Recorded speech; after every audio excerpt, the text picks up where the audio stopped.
Okay, so toy number 3. So here we go. We have here si Princess Peach.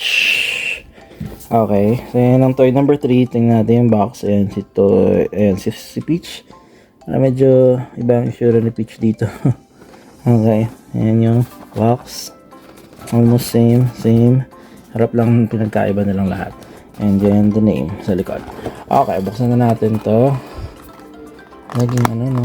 Ayan, okay. Ayan, nagdipit kasi ang kuko eh. Nakakaya naman sa inyo. Yan, mahaba yung kuko. Okay. Ayan, this is toy number 3. Si Princess Peach. Okay, yan na siya.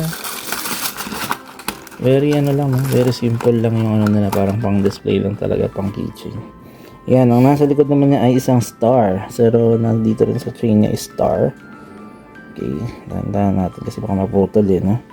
Yan siya, chain. Gusto mo isabit sa bag mo. Kung saan mo man gusto mong isabit. Pero maganda siyang i-display. Ganito lang. I-display mo. Nakapatong lang siya dito. Ayun na. Ganun kabilis. Tingnan mo muna, oh. Focus natin. Quality. Naka-double, ano siya, triple ang tusok na sa likod, oh. Yan. Usual niya. Parang may dala siyang, not sure kung ano itong dala niya. So, sinalaro yung Mario Galaxy niya, kaya I don't have any much idea kung anong gawain nila doon. And that is toy number 3, Princess Peach. So, let's move on to the next toy, okay?